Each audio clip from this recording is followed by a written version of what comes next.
I noticed today that you came with two of your belts.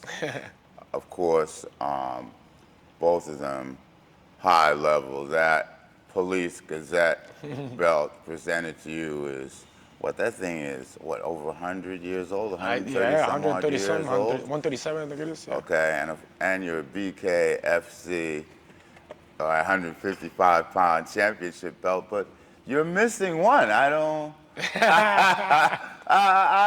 don't see it.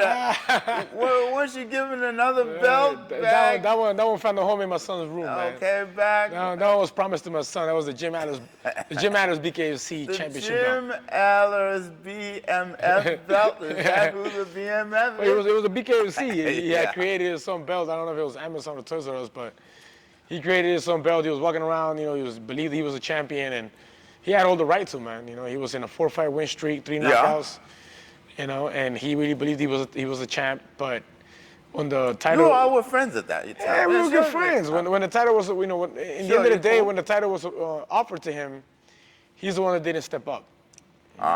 So he went in, once I grabbed mine, the real one, he ended up going and creating his own. I know what I understood at the time. I don't know. Me being up in West Palm, was that one of his coaches had COVID or something, but I can't go by rumor and innuendo. No, that was the reason. So Jim and I, we were friends. We trained together in the past, and he gave me the call because we were scheduled to fight. Right. We were in the tournament. I won the first section of the tournament. He won the first part of the tournament. We had agreed not meeting each other until the end of the tournament. Okay. But because we were friends, But because you figured that was inevitable. All of us. Yeah, we were gonna meet, Right. But if we're gonna meet, we'll do it in the end. Okay. When it's for the title. But COVID hits. Sure. The tournament gets dismantled, and my fights start falling off. Like I had a fight coming up, then it fell off. Then I had a second fight coming up, then it fell off. So I'm like going a third camp by now, And they finally say, you know what? The tournament is over.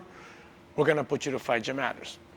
And I said, okay, great, let's go. And then Jim was like a little bit opposed, and I don't know. There was he didn't want the fight right away. All that time, everything was up in the air. Yeah. Everybody was juggling, especially the promoters Yep. at the time. But if you all were supposed to go for it, go for it. Yeah, look, it wasn't even. It's not like we took so long before this conversation started. Look, right when the tournament dismantled, Dave gave me the call, the promoter, and he said, "You're facing before the tournament actually." Says you're facing Jim Adams in the second round. Okay. After we had all agreed, all three of us Yes. agreed of meeting in the end. Right. So I said, "Okay, no problem. What am I gonna do, man? That's Yeah, the boss. it is what it is. That's the boss. Okay, that's who I gotta face next. That's what I do. I fight. Yeah. So Jim said no.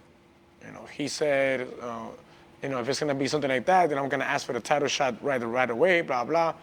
Because he didn't want to take the risk of fighting me before getting to the title shot. I understand. So it happened. What he wished for happened. I remember. They turned off completely the tournament, and they made the fight between us two. And we were scheduled to fight, and within maybe 2 weeks before the fight, he pulls out. Yeah, I remember that. Yeah, so he wrote to me. We communicated, He wrote to me, he said, hey, look, I wanted you to hear it from me first. And I'm like, oh, shit, here it comes, So what was his proposal at the time? So he told me, look, man, my trainer has caught in COVID, blah, blah, and,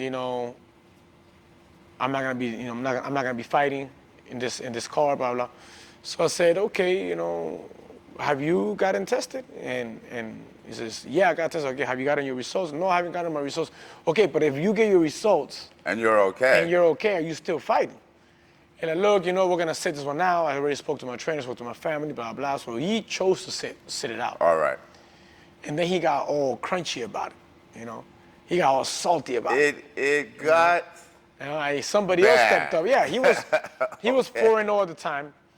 There was a replacement with Isaac Valley Flag that was 3-0, coming off a win from what's his name? With the funny hair, I always forget, Melvin Gillard. Okay. Melvin Gillard's a savage, man. He's a beast, acid belly flag pretty much made him quit. After, of course, I think Melvin was in the 3rd or 4th round that he fractured or broke a hand. But he quit. Yes. And to be very honest, 1st, 2nd, 3rd round, like, belly flag was winning all the rounds. Yeah.